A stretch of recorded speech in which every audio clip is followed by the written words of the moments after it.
दोस्तों, आज की कहानी है ननद नंदोई जी आप सासू माँ के पैर मत सुना। दोस्तों, कहानी शुरू करने से पहले अगर आपने हमारे चैनल को सब्सक्राइब नहीं किया है तो सब्सक्राइब कर लीजिए ताकि आपके पास पहुंचे हर नया वीडियो। ये क्या कर रहा है बेटा आशीष, रुक जा। हमारे यहाँ दामाद सास के पैर नहीं छूते और तू वही करने जा रहा है। अपने भारी आवाज में आशीष की माँ आबाजी बोलती है।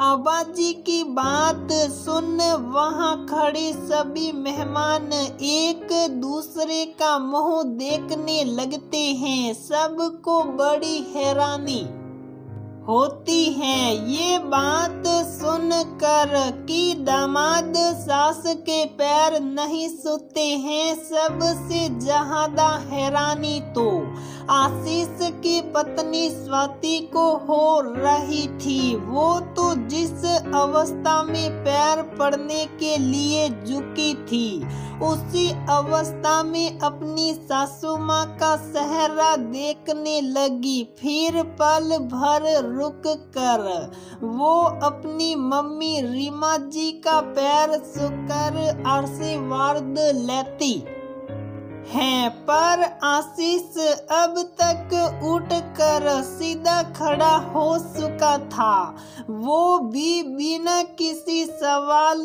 जवाब के। पर स्वाति के मन में अभी भी वो सवाल तैर रहे थे। आखिर ये कौन सी बात हुई कि कोई दामाद जो बेटे जैसा होता है वो अपनी सास यानी माँ तुल्य सासू माँ को पैर छूकर प्रणाम नहीं कर सकता। इस बात में स्वाति को रत्ती पर लॉजिक समझ नहीं आ रहा था। पर वो अभी इतनी भी पुरानी नहीं हुई कि अपनी सासू माँ को उल्टा जवाब दे। इसलिए चुपचाप खड़ी होकर पूजा की आरती करने लगी। उसका मन भगवान की आरती में नहीं लग कर उसी बात पर अटक गया था जो अभी अभी आबाजी ने कहा था। कैसे कोई कह सकता है ऐसे, वो भी तब जब बेटी और दामाद आशीर्वाद लेने के लिए झुक कर हाथ बढ़ाने जा रहे हो। कितनी बड़ी बेइज्जती की बात है। एक बेटी की माँ के लिए कितना दुख हुआ होगा रीमा जी को। पर वो ठहरी बेटी की माँ इसलिए चुप रह कर आबाजी की बात सुन ली। पूजा पाठ सब खत्म होने के बाद सब अपने अपने घर जा चुके थे। पर स्वाति को अभी भी बहुत दुख हो रहा था। वो शादी से पहले कभी नहीं सोची थी कि ऐसा भी कुछ होता है। उसने तो आज तक ऐसा नहीं सुना था, इसलिए शायद ज्यादा ही परेशान हो रही थी। पर अभी 6 महीने पहले ही तो स्वाति और आशीष की शादी हुई थी और अभी तो शादी के लड्डू का स्वाद चखना बहुत बाकी था। समय बीतता गया और स्वाति अपने ससुराल में रमती चली गई। कुछ बातों को सुनकर और कुछ को देखकर। एक दिन आबाजी की बड़ी बेटी और दामाद आए। बेटी और दामाद ने आते ही आबाजी को पैर शुक्र प्रणाम किए और आबाजी दोनों को खुश रहने का आशीर्वाद देती हैं, जिसे सुनकर और देखकर स्वाति सन्न रह जाती हैं। सासू माँ की दोहरी नीति को देखकर स्वाति देखकर भी चुप थी। बस मन में विचारों का बवंडर शुरू हो जाता है।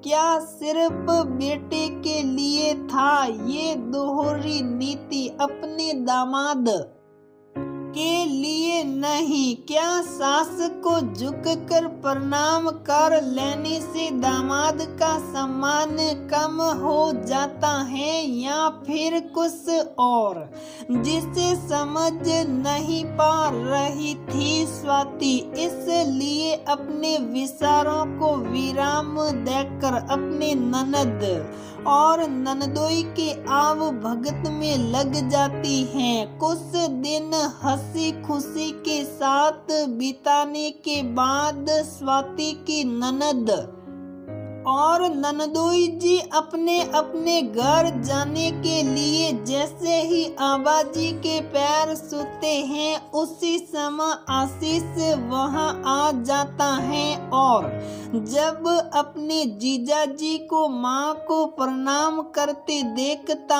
है तो उसके मुंह से सहसा ही निकल पड़ता है, अरे जीजाजी ये क्या कर रहे हैं आप? हमारे यहाँ दामाद सास के पैर नहीं छूते। आशीष के ऐसा कहने पर आबाजी बिल्कुल शांत हो जाती हैं, पर जीजाजी हंसते हुए कहते हैं, क्या आप भी साले साहब कुछ भी बोल रहे हैं? ऐसा कुछ नहीं है। मैं तो पिछले 10 सालों से माजी के पैर छूते आ रहा हूँ। माजी ने तो कुछ नहीं कहा और ऐसा रीत तो मैंने अपने जीवन में कभी नहीं सुना है। अरे दामाद भी तो बेटा ही होता है, तो ऐसा भेदभाव क्यों? ये सब कम बुद्धि वाले लोगों की सोच होती है जो अपने अनुसार नियम बना देते हैं। पर माँ ने तो मुझे मेरी सास ऐसा कह ही रहा था कि आबाजी ने आशीष की बात को बीच में ही काटते हुए कहती है, ये कैसी बातें कर रहा है आशीष?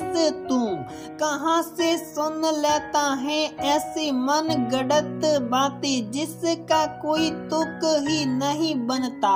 सास भी तो माँ के जैसी ही होती हैं, तो उन्हें प्रणाम करने में क्या दिक्कत? सल छोड़ना आशीष, इन बातों को अभी जा जीजाजी और दीदी को स्टेशन पहुंचा आ, नहीं तो देर हो जाएगी। आबाजी के बदले अंदाज को सुनकर आशीष उनका मुंह देखता ही रह जाता है और स्वाति अपनी सास के बदले तेवर को देख दांतों तले उंगली दबाने लगती है। पर माँ आशीष दोबारा पूछने की कोशिश करता है, पर आबाजी ये कहकर टाल देती है कि गलती से निकल गया होगा, उस समय भूल जा, जो भी कहा सुना होगा। अब जा जल्दी, दामाद जी गाड़ी में इंतजार कर रहे होंगे। अब बेचारा आशीष कुछ बोल भी नहीं सकता था, क्योंकि वो माँ है और माँ की गलतियों को नजरअंदाज करने में ही भलाई थी। पर स्वाति इतने दिनों में अपनी सासू माँ को इतना तो समझ ही चुकी थी कि जब अपने पर बात आई तो सब कुछ अपने अनुकूल बना लेती हैं। ये बात स्वाति ने गांठ बांध ली थी ताकि आगे की गृहस्थी सुख शांति से बिता सके।